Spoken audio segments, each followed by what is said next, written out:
Boa noite, obrigado pela presença de vocês. A gente está fazendo uma conversa hoje no contexto da exposição em 1964, que é um projeto do ano inteiro. A ideia da exposição é tentar entender, a partir dos acervos do Instituto, o que esses artistas, esses escritores, fotógrafos estavam fazendo, os cineastas estavam fazendo em 1964, um ano atropelado pelo golpe militar. Hoje nós vamos falar sobre dois escritores cujos acervos estão guardados aqui, o Otto Lara Rezende, onde nós temos tudo, a correspondência, manuscritos, e a Clarice Lispector, que somos depositários de parte do acervo dela.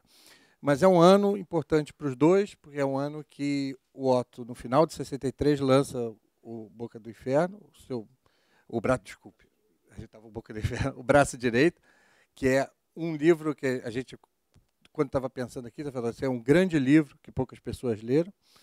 E em 64, ele lança no final de 63, e em 64 a Clarice lança dois grandes livros que muita gente leu, que é Paixão segundo GH e, no final do ano, A Legião Estrangeira. Para falar dos dois livros, vamos falar do Braço Direito e da Paixão segundo GH, nós convidamos o Augusto Massi, que é crítico, professor da USP, editor de livros, e que está cuidando atualmente da reedição da obra do Otto pela Companhia das Letras. A ideia é uma conversa, o Augusto vai falar com vocês, e depois vocês podem ir conversando com ele livremente, nós vamos ter uma mediação aqui. Eu queria agradecer ao Augusto pela presença e passar a palavra para ele. Boa noite. Eu, em primeiro lugar, queria agradecer muito o convite, agradecer também a presença da dona Helena, que muito me honra, sim, e eu, Canaã, Paulo Henrique Brito, a Elvia e o Paulo que me convidaram.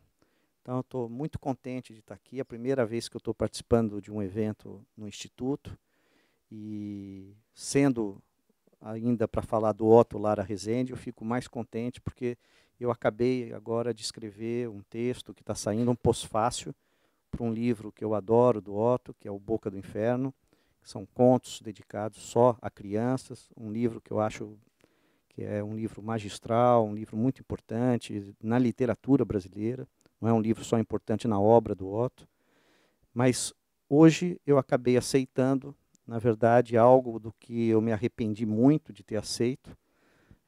No primeiro momento, eu não sei onde eu estava com a cabeça quando aceitei, porque só para falar da Clarice exigiria muito tempo, e agora, do Otto, que cada vez mais eu estou enfronhado, eu vejo que levaria também muito tempo. Então, falar de dois livros, que são livros importantes, e ainda tendo como pano de fundo, vamos dizer, o quadro político de 64, acho bastante...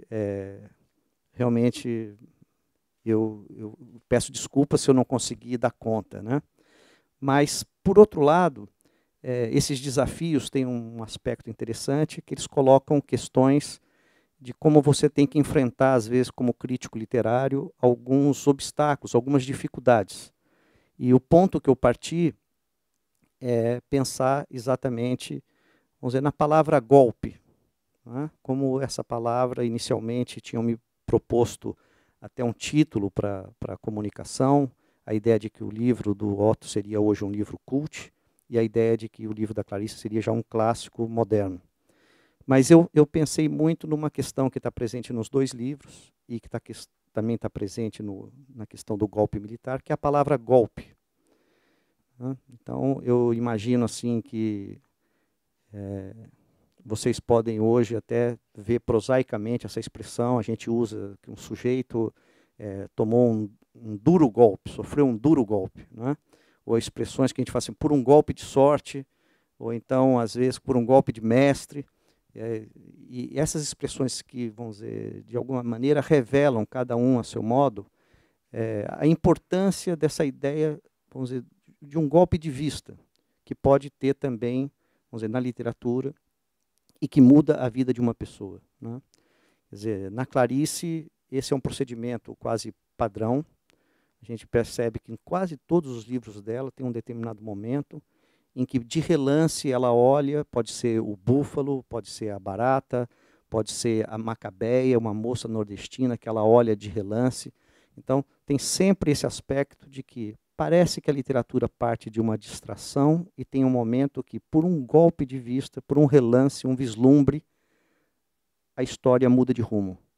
E acho que talvez isso tenha na origem da palavra golpe uma violência, uma ideia de torção, de mudança do curso das coisas, que a literatura tenta mimetizar sempre. Né? Então, o que eu vou tentar falar aqui é de 2 livros onde esse procedimento está entranhado logo desde as primeiras páginas. Né? Isso aparece. E que eu, de alguma forma, acho que eles captaram sutilmente as mudanças que o país vinha, o desassossego, as inquietações políticas que estavam acontecendo no país, elas estão traduzidas nessas obras que não tinham nenhuma pretensão, eu diria, de falar do golpe militar.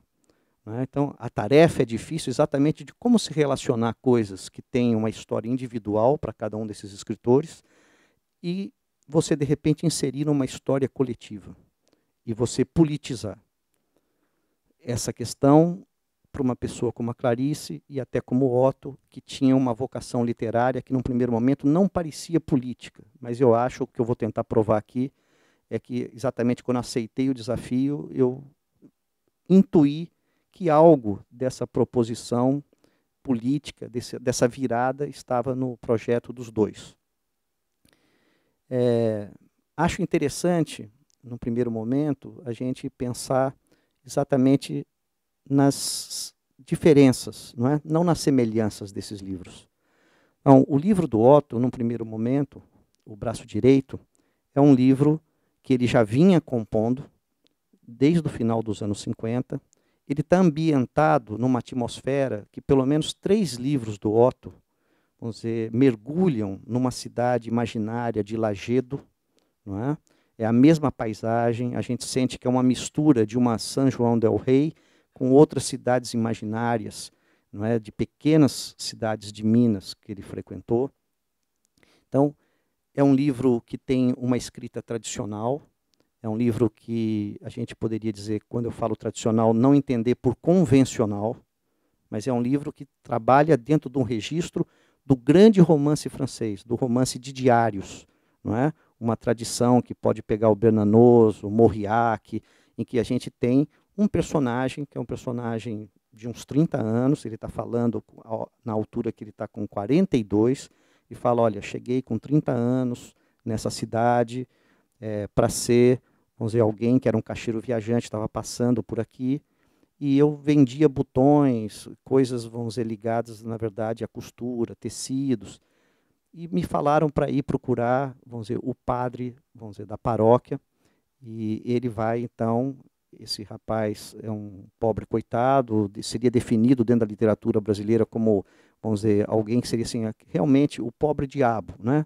Um sujeito muito apequenado, sem horizonte, com dificuldades de viver, e ele vai apresentar, então, o que ele tem como produto de caixeiro viajante para esse padre, e o padre, que é uma figura muito forte, um padre que nem parece padre, na própria descrição do narrador, ele está limpando uma espingarda, o padre, então já é uma coisa incompatível naquele momento, e o rapaz chega, a gente não sabe o nome desse rapaz, o Otto, vamos dizer, omite esse nome durante quase todo o romance, e num determinado momento dessa primeira conversa, o padre para e aponta a espingarda para o rapaz, como se colocasse ele na mira. Quer dizer, aqui já tem a questão do olhar, não é? E o rapaz fica assustado e o padre fala, olha, não precisa ficar preocupado, não está carregado, eu só acabei de limpar, mas eu quero saber o que você faz, e começa a fazer uma série de perguntas. E no final desse encontro, o que eu digo que é o golpe de vista, o olhar, esse apontar a arma, ele é literalmente caçado. Ele é, vamos dizer, cooptado pelo padre para ficar na cidade e trabalhar, vamos dizer, num asilo de órfãos chamado Asilo da Misericórdia. E o padre termina esse primeiro capítulo, a frase que ele fala assim, você encontrou sua vocação e você vai ser o meu braço direito. Esse rapaz, que até então a gente não sabe, vem de uma série de crises na família dele, é filho de um pai suicida. Isso a gente vai sabendo muito aos pouquinhos, pela periferia do texto, não é claro, o enfoque não é dado claramente. Ele aceita esse desafio para se transformar num homem novo. Então, o que nós temos nesse romance, inicialmente? Nós temos um romance que é o diário do último ano. Ele passa 13 anos nesse asilo de órfãos, trabalhando como inspetor, né? Ele que cuida, seria quase um bedel daquelas crianças. E esse asilo está entrando em decadência já há um bom tempo. Há uma disputa na cidade pelo poder da prefeitura. Então, tem uma perda do poder desse padre, que chama ele para ser o braço direito. E ele vai, pouco a pouco, ele compra nesse ano um caderno e começa a preencher um diário. Então, o livro, no fundo, é o resultado desse diário. Essa é a proposta do Otto. Então, nós temos aqui uma cidade pequena, um personagem de horizonte pequenos que vislumbra uma possibilidade de mudar a vida dele. Não é? A gente tem uma escrita, que é uma escrita onde ele se oculta, porque esse diário ele não quer que ninguém veja, ele quer manter segredo, é o comentário dele sobre todas as pessoas que estão naquela pequena cidade, é quase uma vingança pessoal, um acerto de contas que ele faz no diário. Bom, o livro da Clarice é exatamente quase o oposto disso. Né? É uma pessoa que é uma mulher, uma escultora, que vive num apartamento de cobertura, independente financeiramente, ela tem tempo livre, ela não tem filhos, está recém-separada, vive muito bem, não vê problema nenhum na vida dela, está pacificada desse ponto de vista. Né? E num determinado momento, vamos dizer, essa mulher, vamos dizer, tem uma empregada que vai embora, que trabalhou 6 meses na casa dela, e ela fala, bom, eu agora vou aproveitar e vou fazer uma arrumação nessa casa. E vou começar arrumando pelo quarto da empregada. E a ida dela até esse quarto da empregada, que aí acontece o que seria o momento também em que ela é caçada. Né? Ela entra nesse quarto e a história do livro é exatamente que ela não consegue sair dali. Essa empregada, vamos dizer, tinha deixado o quarto na descrição da narradora com uma certa aridez, com uma secura. Né? Quer dizer, a narradora vai mostrando para a gente pouco a pouco, e é a GH, os 2 romances, tanto do Otto como da Clarice, são escritos em primeira pessoa. Né? Ela entra e tem um homem, uma mulher e um cachorro desenhados na parede do quarto. Então a narradora comenta assim, que aquilo para ela tomou um choque, porque a primeira vez ela viu o olhar daquela empregada. Que aquela empregada tinha vida, que tinha uma, vamos dizer, ela usa uma expressão muito importante, ela fala assim, ela tomou ousadias de proprietária. Né? Então é um fato, vocês vejam que aí a Clarice tem claramente a concepção social do que aquilo significava. E fala assim, é quase como ela se deixasse uma mensagem para mim, e fala assim, eu te vejo desta forma. Era o retrato da proprietária do apartamento feito pela empregada. E a gente tem que ver aqui a duplicidade. Né? A proprietária é uma escultora. E é como se a empregada fosse uma pintora, uma desenhista. Ainda que a escultora, num determinado momento, vire e fale assim, os desenhos são toscos. Não é? Aqui há uma coisa tosca, árida, vamos dizer, há uma falta de conhecimento, de domínio. Mas ela também arrisca e fala, no entanto, ela deixou o quarto limpo. Ela esvaziou perfeitamente o quarto. Há um estranhamento de que há uma ordem naquilo. Que o quarto está deserto. E, pouco a pouco, ela, então, vai tentando entender aquilo. Mas o que me interessa aqui? Me interessa, vamos dizer, essa questão de que é uma cobertura numa cidade grande, é a capital do país. Ela deixa claro que é o Rio de Janeiro. Né? Então, é o oposto. É como se o livro do Otto estivesse ensinando para a gente aonde há opressão no país, que pode ser uma pequena Dogville, como se o Otto adiantasse o filme, né, do Lars von Trier. Falar assim, olha, essa cidadezinha que parece inofensiva, uma cidade pequenininha no interior de Minas, tudo aqui de maldade e crueldade existe. Isso pode se passar aonde a gente esperaria que a gente iria encontrar a caridade, né, num asilo de órfãos. Então, esse é o primeiro momento. No caso da Clarice, né, na narradora do GH, a gente vai encontrar uma outra questão. A gente vai encontrar um confronto com um tipo de figura que não é a figura supostamente oprimida, mas que vai ter o olhar sobre o quarto da empregada, e a gente poderia usar até a expressão assim, a área de serviço. O que a Clarice vai nos ensinar no começo desse livro, e é uma coisa, inclusive, que a crítica se afasta muito, né? Ela vai nos ensinar a olhar um apartamento. A saída da sala, e ela vai encaminhar por um corredor, passa pela cozinha, e depois o corredor da cozinha que liga ao quarto da empregada e a porta dos fundos, que é a porta de saída. E tem a área que dá para fora, a área comum, e ela começa, então, como moradora, a falar: eu agora descobri que aqui é um outro mundo. Que aqui tem só antenas, aqui é o fundo do fundo. Os fundos do meu apartamento dá para os fundos dos apartamentos que estão aqui à minha frente. Então ela começa com esse jogo. A gente começa então a entender que ela está nos apresentando quase como se fosse assim, uma cartografia do apartamento, não é? Quer dizer, uma região que ela não frequentava da casa, que ela não tinha ideia o que se passava ali. E junto, ela começa a projetar também a ideia de que ela nem lembra direito quem é aquela empregada. Ela fala: eu tento lembrar, ela que me desenhou, mas eu estou tentando lembrar o rosto dessa empregada, e ela não lembra o rosto. Depois de muito esforço, ela lembra o nome, Janair. E aí ela começa a falar: ela era negra, ela parecia uma rainha, ela tem, vamos dizer, mas ela não tem as ancas, nem os seios pronunciados. Ela vai tentando descrever fisicamente e vai recompondo. Ora, a gente percebe que essa aproximação inicial, então, dos dois romances, assim, seria a abertura dos livros, né? Que é o Otto, está colocando na situação inversa.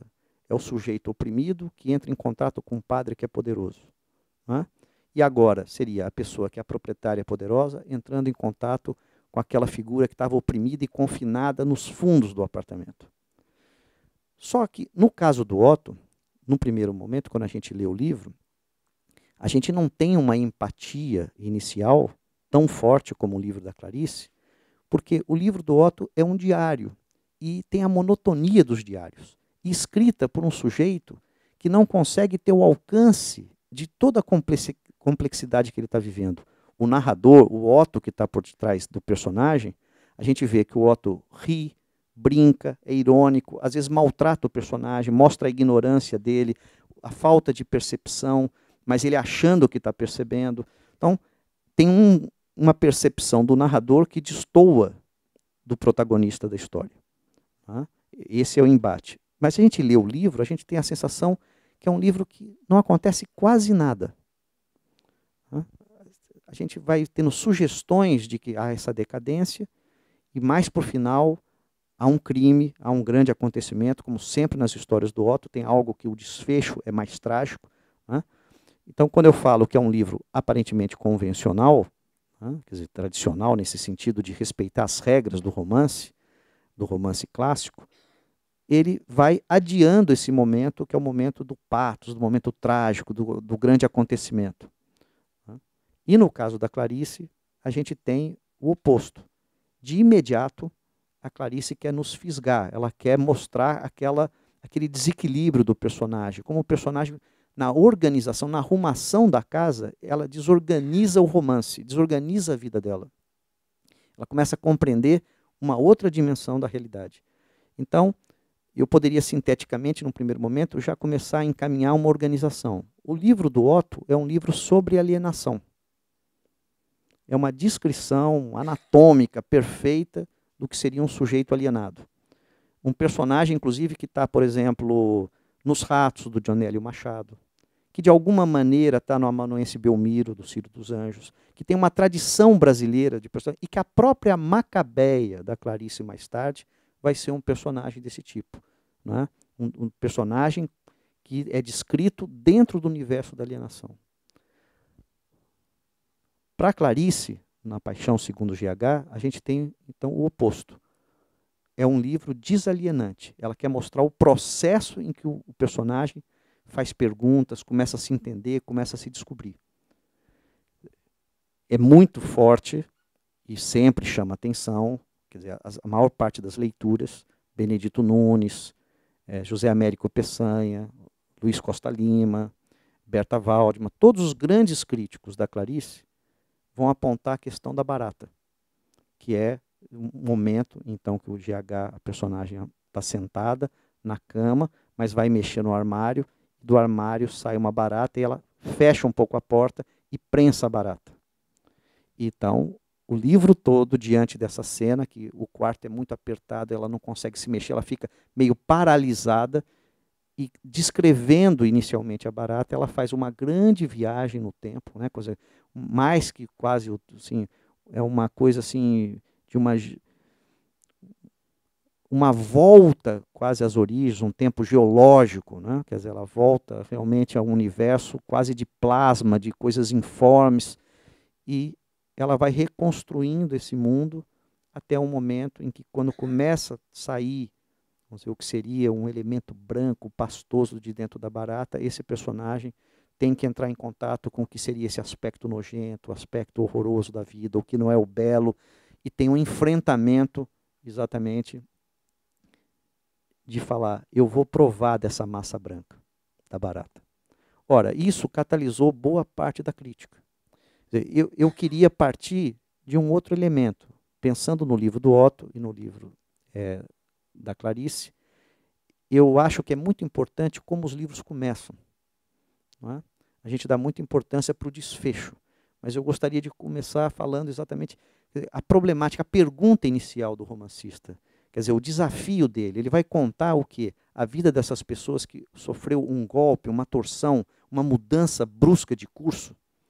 Aquele sujeito foi vender botões e, de repente, ele virou inspetor num asilo de órfãos. Ela foi arrumar o quarto da empregada e, de repente, ela, vamos dizer, tem algo que é transportado, vamos dizer, é uma viagem quase, vamos dizer, para o princípio dos tempos. Não é? Quer dizer, essa mudança de curso é muito importante e talvez aqui comece um embrião que a gente possa relacionar com 64. Né? Quer dizer, da sociedade brasileira. Quer dizer, esses escritores, eles podiam prever o golpe, eles estavam pensando em política, como isso, de alguma maneira, entra nesses dois romances. No caso, uma das coisas que eu acho que você tem ali subterraneamente, né, o Brasil também passou por essa desorganização. Até o JK, a gente poderia dizer que tem uma leitura meio... uma épica da felicidade brasileira, assim, temporária, né? Quer dizer, como se Brasília, Bossa Nova, Cinema Novo, Teatro de Arena, suplemento dominical do Jornal do Brasil, suplemento do Estado de São Paulo, um crescimento, mesmo com crise, problemas, um filme até que a gente sempre já assistiu em algum momento da vida, né? Mas culturalmente muito forte, um momento forte do país. Entra algo que seria quase um desarranjo, que são 7 meses do governo do Jânio Quadros, que termina com a renúncia. Tanto o Otto, curiosamente, vamos dizer, estava próximo, que ele trabalhou temporariamente no governo do Jânio. Foi convidado pelo Jânio. Então, vamos dizer, ele não está tão distante daquela figura de poder, ele não está tão fora daquele quadro. Não é? E isso é um aspecto que eu achei muito curioso. Quer dizer, que ele tinha um contato, ele chegou a temporariamente sair um pouco do Rio, mas não queria sair, então conseguiu trabalhar um pouco do Rio de Janeiro, fazendo coisas, não é? Mas foi nomeado e foi também demitido na hora que o Jânio renuncia, ele é comunicado pelo rádio que ele perdeu o emprego. Não é? Ele sabe pelo rádio tal, que ele está fora do governo também, que poderia ficar para o outro governo. Não, isso é cancelado. E o Jânio, vamos dizer, o que ele introduz desse desarranjo, que é muito importante? As medidas que ele toma, do ponto de vista das relações internacionais para o Brasil, são totalmente catastróficas, pensando na geopolítica que estava se desenhando no continente. Revolução Cubana, ele homenageia, vamos dizer, o Fidel vem ao Brasil, ele homenageia o Guevara, ele reata relações com a União Soviética, com a China.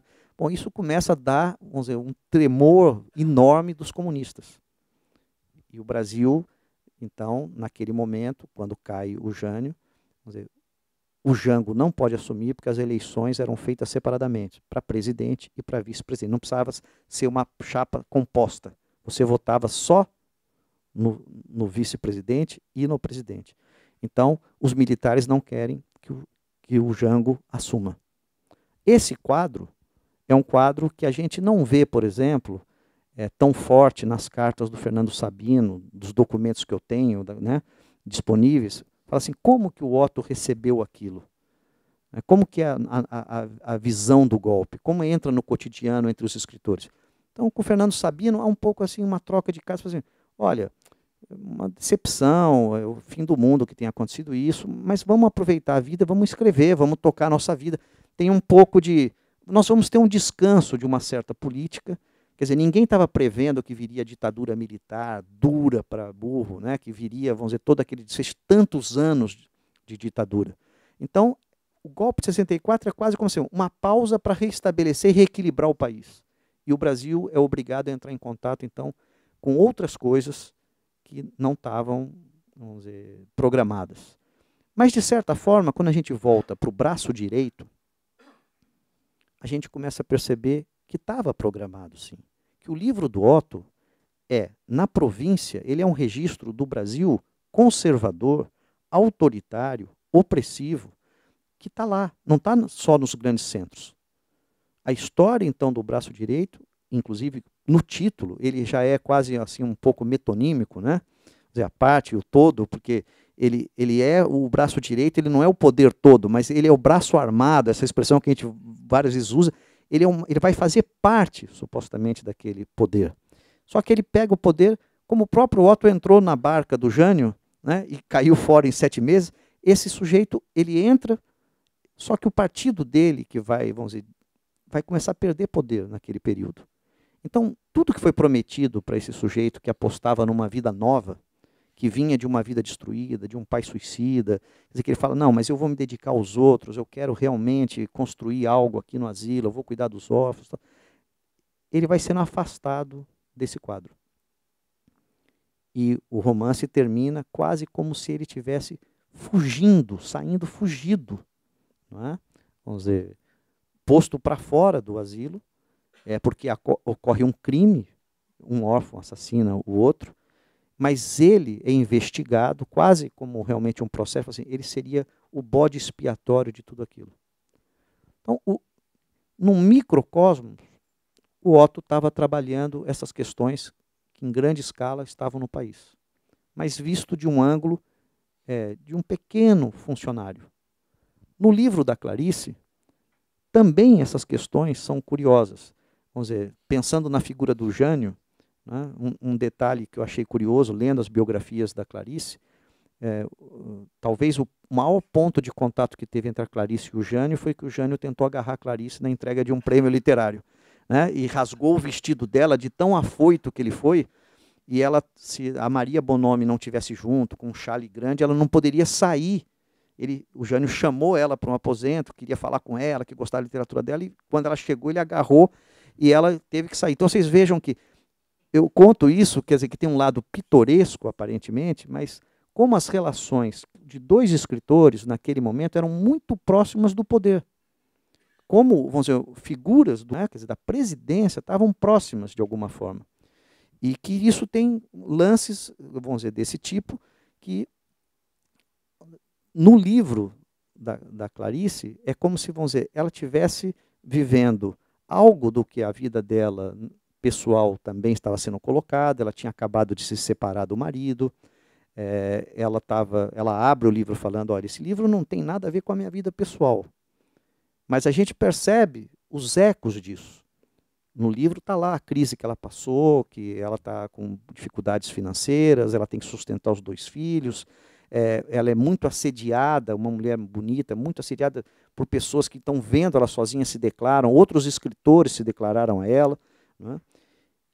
E entre o Otto e a Clarice, há também muita cumplicidade do ponto de vista de que eram escritores que acompanhavam um trabalho do outro, estavam dialogando, tinham formações religiosas. Quer dizer, então, aqui também me surpreendeu. Ao mergulhar nesse período da literatura brasileira, eu me dei conta como assim, o catolicismo era muito forte nesse momento. Como a maior parte dos nossos grandes escritores eram escritores católicos, e que esse período foi pouco estudado. Não é? Quer dizer, tem os católicos mais conservadores, tem os católicos, vamos dizer, mais progressistas, mas a gente poderia dizer que há um lastro na literatura, especialmente na ficção, se a gente pensar Lúcio Cardoso, Altran Dourado, né? A gente vai vendo Otávio de Faria, e esse grupo foi o grupo inicial que reuniu, inclusive, o Otto e a Clarice. Eles frequentavam, e era um modelo de escrita. Então, a Clarice, nesse momento, com Paixão Segundo GH, ela está rompendo. O romance dela, ao contrário do texto do Otto, é um romance aparentemente assim, não de vanguarda, mas ele é fortemente experimental. Né? Ele é um livro que seria quase assim, ela desmancha a arrumação do romance. O livro começa com 6 travessões, como se desse essa ideia de que ela está narrando por algo que ela já pegou andando. Aí a gente analisando isso, toda a crítica, vamos dizer, comenta que olha, isso aqui já é uma abertura, mas tem detalhes engraçados na Clarice sempre. Né? Quando a gente vai lá contar os travessões e você pega em ordem alfabética, você vai ver que o GH entra com A, B, C, D, E, o GH, então, exatamente a sequência que ela vai dar. GH, então, está na ordem alfabética. E o nome da empregada, Janair, também está nessa ordem. Quer dizer, tem um lado experimental, até do ponto de vista de dispor, dentro da desordem, uma ordem alfabética, que ela não vai nomear. Então, até agora eu estou falando sempre um pouco das diferenças entre que tem um livro e outro, mas são opostos e complementares. Quer dizer, os livros se complementam. É como se eles montassem um painel do Brasil, de escritores que estão tentando lidar com a herança católica, que estão tentando compreender o país, seja no microcosmos ou no mundo da grande cidade, e que você lendo os dois, que pareciam livros tão distantes, você começa a montar um quadro. Esse quadro eu poderia ainda enriquecer pensando assim, que outras forças apareceram literariamente nesse momento, que não falavam desse lugar, com essa cumplicidade? João Antônio, que traz, vamos dizer, não é o pequeno funcionário, é um tipo de marginália, é a primeira vez entrando uma boemia na literatura, mas assim, marginal. Não é? A gente pensa, o Osman Lins está publicando nesse primeiro momento também assim, livros muito experimentais de vanguarda, é uma linguagem contrária do João Antônio, que está no mundo mimético, da gíria, vamos dizer, de descrever a cidade. Né? Tem o Osman Lins com uma experimentação de vanguarda. A gente é a entrada, vamos dizer, do Rubem Fonseca com Os Prisioneiros, que a temática está lá, a função dele de ter trabalhado como delegado de polícia está lá. É interessante quando a gente começa a armar, que a gente começa a perceber que é uma geração não do romance, é uma geração do conto. É uma geração que vão entrar os grandes contistas. E a Clarice, nesse momento, está publicando também A Legião Estrangeira. No mesmo ano que ela publica A Paixão Segundo GH, ela publica A Legião Estrangeira, que dialoga com o livro, porque tem uma história chamada A Quinta História, aonde se fala como uma dona de casa deveria matar as baratas. Então é quase como um contraponto ao romance, e é um exercício bem de vanguarda, porque ela vai falar assim, eu vou dar 5 opções de como se deve matar. E ela usa linguagens diferentes, abordagens diferentes, não é? E ali, efetivamente, ela termina o texto com uma crueldade, falando assim, matei as baratas.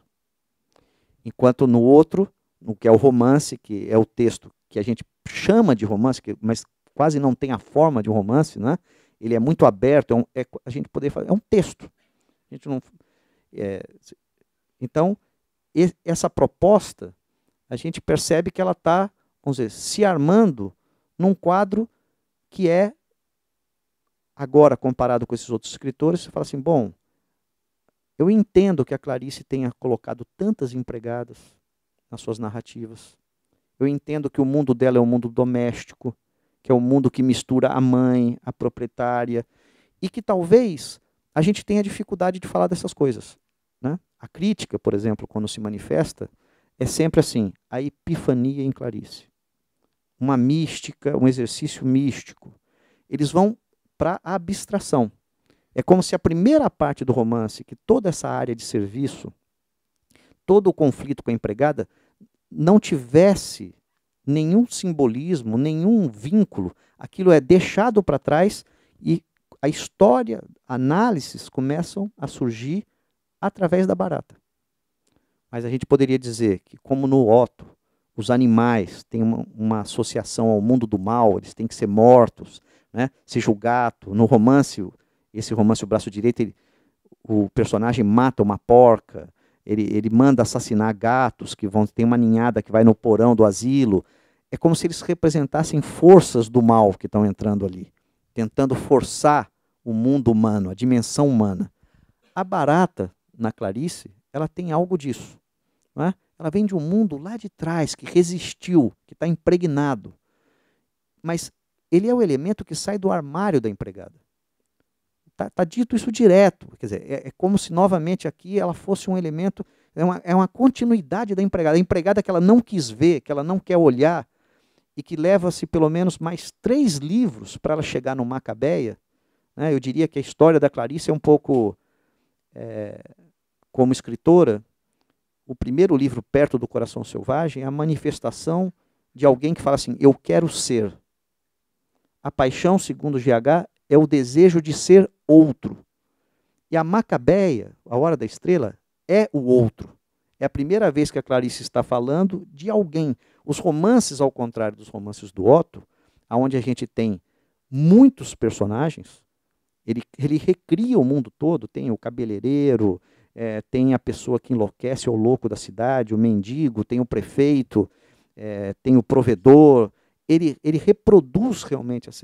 A Clarice devora tudo. Tem uma primeira pessoa que não deixa ninguém existir. É um monólogo devorador. Só que o tempo todo esse monólogo está dizendo, eu quero ser outro, eu quero falar do outro. E fala de si constantemente. Né? Não estou fazendo isso como uma crítica, estou falando como uma constatação de procedimento, né? de postura de, vamos dizer, pensando assim, por exemplo, num grande crítico como Auerbach, no último capítulo do Mimesis, né, no último ensaio, que ele fala da meia marrom, que ele vai falar do Joyce, vai falar do Proust, da Virginia Woolf, e que tem algo que todo mundo sempre compara, então a Clarice, que introduziu na literatura brasileira um pouco essa ideia do fluxo de consciência, né, vamos dizer, desse narrador que, vamos dizer, vai pegar num monólogo e vai tomar conta do relato, a gente percebe uma diferença entre, vamos dizer, a narrativa, vamos dizer, da Clarice, para todos esses outros escritores que o Auerbach fala, é que na Virginia Woolf tem um mundo, aparecem os outros personagens, mesmo no Passeio ao Farol, que é o livro analisado na meia marrom, vamos dizer, tem momentos que, vamos dizer, você tem o filho, você tem o pai, você tem os pintores, você tem a empregada que vai abrir a casa, o mundo aparece. E o interessante da Clarice é que sempre a gente tem um personagem que sai de casa, num golpe de vista, num relance, esse personagem cai num mergulho profundo falando de si. Ora, é um tipo de literatura que, no primeiro momento, a gente poderia falar, não deveria ter adesão nenhuma dentro daquele quadro brasileiro. E como que ela catalisou tantos leitores? Né?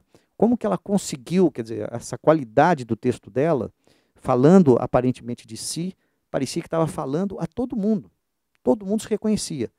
Alguns críticos tinham reservas, do ponto de vista, assim, o Costa Lima tem reserva, o Roberto Schwartz tem reserva, a Gilda Melli Souza tem reserva. São pessoas que falam, olha, tem problemas de estruturação do romance, exatamente por esse ponto que eu estou discutindo, como se esse olhar vertiginoso, devorador, que apaga todos os outros personagens, não é? Vamos dizer, eles leem muitas vezes isso como vamos dizer, um abandono de uma tensão que o romance deveria ter. Lendo hoje o livro, eu já tinha lido esse livro muito lá atrás, mas lendo agora, realmente não sei sobre que impacto que eu estava, que eu dei muita importância para essa parte, essa primeira parte. essas frases que ela foi construindo, essa descrição quase assim, física mesmo, muito descritiva do que era uma área de serviço. Né? Tem um momento que ela pega um cigarro, chega na beirada, na parte interna que o prédio dá, e ela joga uma parte do cigarro. E ela fala, é como se todos aqueles 13 andares caíssem naquele buraco. Então tem uma busca, né, de pegar esse movimento descritivo e fazer com que ele também devore toda a narrativa. Quer dizer, é uma verticalização. Quando ela joga, aquele cigarro fica caindo. E, no entanto, o livro é um livro de imobilidade. O personagem dela não saiu daquele quarto. Né? O personagem passa, tudo que a gente lê na Paixão segundo GH, se passa dentro do quarto da empregada. No caso do Otto, também é uma imobilidade. O personagem mal sai do asilo. Então, aqui a gente começa a ver situações que são curiosas, né? A ideia da opressão está ligada sutilmente aqui à ideia da prisão, da cela, de que aquilo é realmente uma paralisia, que o personagem, vamos dizer, ele está acuado. Só que um está acuado por figuras do poder, e o outro está acuado sendo que ela reconhece que ela é uma figura do poder, e ela não quer mais ser aquilo. Ela quer entrar em contato com uma outra dimensão, ela quer se libertar. Nós teríamos, então, dois tipos aqui mais claros, quer dizer, um romance que é um romance do esclarecimento por encontrar uma verdade. O livro da Clarice é uma longa, um itinerário rumo a uma verdade. Ainda que ela sinta que naquele livro ela deixa os travessões no final, ela não chegou ainda àquela verdade. É a verdade possível, é a verdade presente daquele momento. O do Otto, vamos dizer, é um livro onde ele quer ocultar as verdades. Né? Muito do texto do Otto, e em outros livros dele, como Boca do Inferno também, como Testemunha Silenciosa, a pessoa pode suportar um segredo? O que é, vamos dizer, possível da gente saber da vida do outro? E muitas vezes o que ele prega é que é quase, vamos dizer, impossível a gente saber exatamente, vamos dizer, aquele segredo mais profundo de cada um. Estamos discutindo identidades. Não é? Quer dizer, alguém que acredita que é possível chegar num momento e falar assim, eu sei quem eu sou. Depois de um grande processo, vamos dizer, uma via crucis do corpo, uma via crucis da mente, uma viagem mística, o nome que a crítica possa dar, mas é a busca daquela definição que a Clarice queria muito, né, de chegar e falar assim, eu cheguei a um ponto que eu posso dizer quem eu sou. E o do Otto era um trabalho de soterrar, quer dizer, trabalhar com aquelas pessoas que não conseguiam sequer sair dessa dimensão alienada, passaram a vida inteira e de repente perceberam, assim, absolutamente eu não sei quem eu sou. E nem sei se valeu a pena o que eu fiz. Então, seu personagem, no final, ele está sendo perseguido, ele volta para a casa da mãe, mas ele sabe que ele vai ser preso, e é o único momento, então, do livro, que ele recebe uns pagamentos atrasados, ele está com um envelope, e o Otto guarda para a última página, praticamente para o finalzinho do livro, vem assim, Laurindo Flores, você sabe o nome daquele personagem. O anonimato dele ele era tão sem importância, que só na hora final ele recebe um nome. O anonimato da Clarice, que é o GH, muitas vezes ela fala, isso aqui parece quase como se fosse o meu nome gravado numa bolsa de grife. Não é? É uma marca. Quer dizer, aquilo tem algo que é nobre, são as iniciais ocultando, é um anonimato proposital. O outro é fugir do anonimato, ser reconhecido que alguém fale Laurindo, e ninguém fala para ele a vida inteira, Laurindo. Né? Ele não tem nome, ele é um inspetor. Ele só tem uma função. E ele tenta sair daquilo através do diário. O diário é o que daria a existência a ele de falar, eu tenho um eu.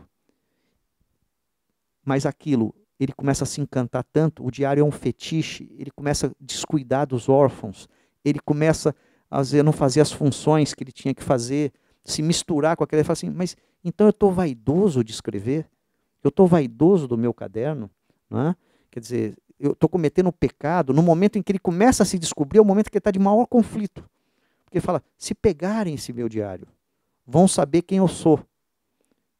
Então, vocês vejam como é um romance que, num primeiro momento, parece um romance assim simples. Claro, a gente entende o primeiro sentido, mas depois a gente começa a ver as forças que estão em jogo. Assim, elas são totalmente, realmente, uma convergência de opostos ali, né? Ele arma para aquele personagem não existir. E a Clarice é o enfrentamento dos opostos, ela tem que passar pelo oposto, ela tem que passar por aquilo que não é ela, para poder definir quem é ela. Bom, estou encaminhando para o final, né? Quer dizer, tem coisas que eu não arriscaria afirmar. Eu acho até exatamente, quer dizer, a minha preocupação era deixar algumas questões em aberto. Eu acho muito difícil a gente falar, vamos dizer, desses dois livros de uma maneira assim categórica. Ou o livro é isso, o livro é aquilo. Eu estou dando linhas gerais. Mas tem muitas coisas que eu acho que elas estão misturadas. E que a gente poderia cavar mais fundo ainda. Algo que me chama a atenção é essa questão do anonimato.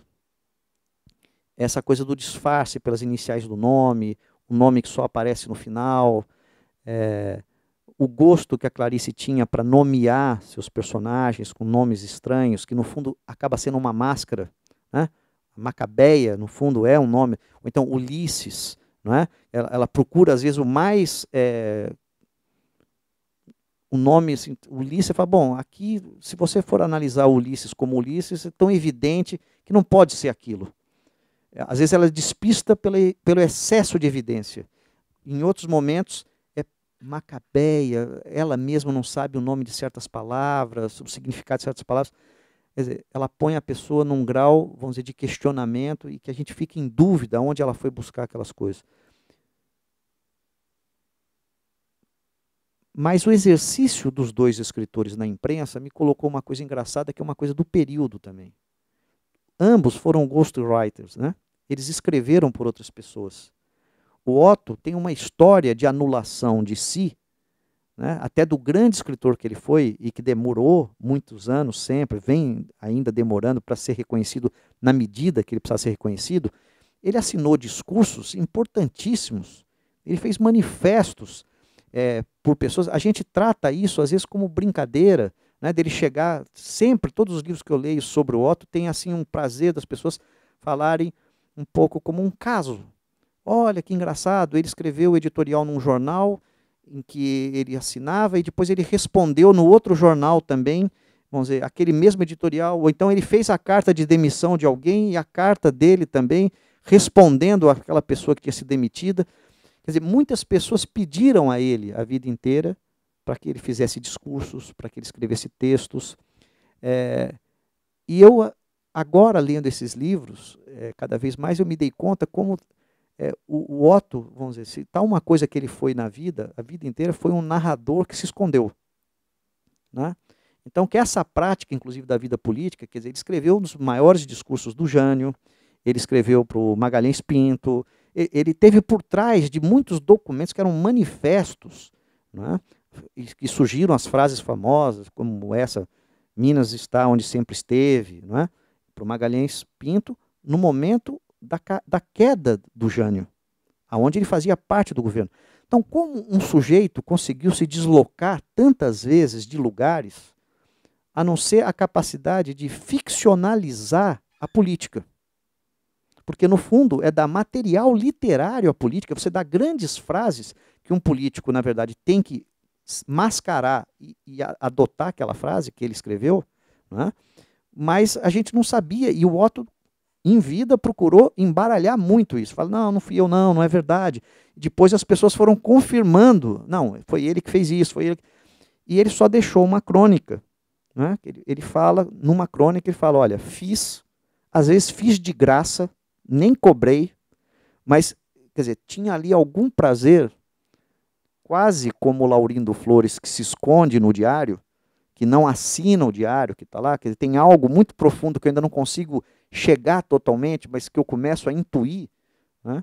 Que esse exercício do Otto era uma ficcionalização que dentro da vida que ele tinha de jornal, que às vezes não reconheciam o escritor, poderia ser algo que o escritor manipulasse a vida, fazendo, vamos dizer, literatura onde os outros estão vivendo, mas ele está fazendo literatura. O drama da Clarice foi outro. É alguém que parece que é um ser literário, que tudo que ela vai escrever vira literatura. E ela, de repente, é obrigada a escrever muito para jornal, quando ela se separa do marido e ela tem que ganhar a vida dela. Mas isso, eu acho que foi fundamental para a Clarice se tornar Clarice. E corrigir até essas questões que vários críticos apontaram. Ela começou a criar um público no mundo do jornal que ela não teria só como escritora. Provavelmente, sendo só escritora publicando livros, ela não teria essa cumplicidade, ela não teria que abrir a linguagem dela para esse outro, que era o leitor real que ela tinha no jornal, como cronista, como alguém que, vamos dizer, para Ilka Soares, ela escreveu também matérias que falavam de moda, de beleza e tal, também se ocultando. Só que no caso dela, todo mundo ficava sabendo que era Clarice. Diferente do Otto, que sabia se apagar, dando inclusive a personalidade do sujeito que ele estava escrevendo, todo mundo fazendo, não, o sujeito falou bem, mas era o Otto falando através dele. Não é? Na Clarice, por mais que ela quisesse passar por outra pessoa, essa voracidade da linguagem dela sempre reforçava o quê? É a Clarice que está fazendo. Né? Todo mundo no meio já sabia que ela estava escrevendo aquilo. E ela, vamos dizer, foi aprimorando isso e criando um tipo de texto que daí não era mais nem o texto de jornal, não era a crônica, não era a entrevista. Ela fez muitas entrevistas que não são entrevistas. Ela fala dela, as pessoas fazem perguntas para ela. É a anti-entrevista, né? Que você tem que ouvir o outro, e a Clarice às vezes falava muito dela nas entrevistas. Então, isso, vamos dizer, eu acho que são coisas que são pontas soltas, que tem alguma coisa aqui que está ligado a uma ideia, vamos dizer, de ruptura dos limites da literatura, que a gente poderia ampliar. Quando a gente pensa em escritores como João Antônio, nesse momento a gente fala assim, é uma literatura muito interessante, mas é como se ele abrisse a voz para uma população que não tinha voz. Ainda está naquela esfera, a gente fala assim, ele vai dar voz aos outros. Não é? O Osman Lins, quando faz uma linguagem de vanguarda, ele está experimentando várias vozes, mas é como se não tivesse a voz do Osman Lins. Ele se revela através das... Quer dizer, eu comecei a ficar pensando muito nisso, quer dizer, como escritor, nesse período, as questões, vamos dizer, da representação literária, como elas estavam se armando. E a literatura era muito diferente, talvez, das outras artes. Se a gente pensar, por exemplo, no cinema novo, se a gente pensar na bossa nova, a maneira da fala, a doçura, ou a ideia do terceiro mundo, da agressão, os temas que entram, é como se a literatura brasileira tivesse um pouco recolhida diante da complexidade do país, e que aparece nas outras artes com muita clareza. Né? Já são, por exemplo, até na poesia, que é frágil naquele momento, do ponto de vista de uma participação política, quando faz o CPC, faz os cadernos, né, o violão de bolso, a gente vê que vai o Vinícius, vai o Joaquim Cardoso, o Paulo Mendes Campos, todo mundo vai escrever e vai participar. Aquilo é pré-golpe. Eles já estão engajados numa questão de debater, de forçar, vamos dizer, os limites da política. No caso da literatura, ela parece que ela vem dessa herança intimista, religiosa, e que ela estaria, entre aspas, alienada. E agora, olhando, com a passagem do tempo, muito dos que participaram, esses textos perderam interesse. Mas esses escritores que não foram valorizados naquele momento, a gente lendo agora em outra chave, eles começam a recuperar interesse político. Né? Quer dizer, então, aí vem uma ideia que é com que eu queria fechar. A ideia de que uma boa obra, ela não é datada. Né? A dificuldade de, por exemplo, associar a um movimento político, é como se fosse assim, não dá para datar. Parece, inclusive, que o livro do Otto é um livro que é até inofensivo. Se você olhar, o primeiro olhar, você fala assim, como é que ele podia, ele que vivia a política diariamente, escrever um livro daquele? Parece um livro assim, cosmético. Eu estou fazendo literatura aqui por veleidade. Escrever um livro como o Bernanos e tal. Foi tratado desse jeito. Mas a gente olhando agora não é verdade. era um livro que tinha exatamente algo, vamos dizer, que estava falando de um outro lugar que parecia distante, mas fazia um contraponto com o centro político. Era uma maneira de falar discreta das grandes questões, mas filtrado pelo mundo pequeno. Ora, a gente sabe que as coisas mais autoritárias a gente consegue detectar quando elas estão enraizadas no prosaico. Não é só o ato, né, inconstitucional, que a gente fala assim que foi baixado, que aquilo, vamos dizer, é uma violência, não é só na tortura. A gente vai ver num asilo de garotos, né, de órfãos, a gente percebe que todo o regime militar está lá. Com todas as ideias, inclusive da violência, das armas. E que esse romance começa com alguém, um padre, apontando uma arma para uma pessoa. Quer dizer, então não é um romance também de um escritor católico religioso, vamos dizer, que está numa linha conformada. Aquilo é um propósito. Aquele primeiro olhar está querendo nos dizer alguma coisa. Que algo estava desarrumado, que algo não estava no lugar. Né?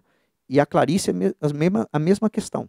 Né? Quer dizer, que uma dona de casa burguesa, que mora numa cobertura, aonde supostamente nada daquilo do golpe poderia chegar a ela, o que a gente vê hoje é que na trajetória da obra, vamos dizer, juntar a Paixão segundo GH é quase impossível não pensar na Hora da Estrela.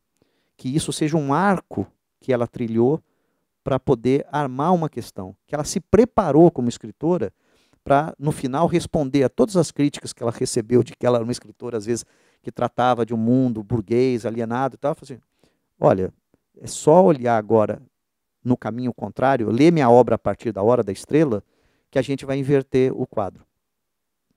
Bom, é um pouco isso. A gente pode depois conversar, mas o que eu tinha preparado... Tem muitas outras coisas assim que dá para falar em detalhe, mas não quero cansar vocês. Então, é só.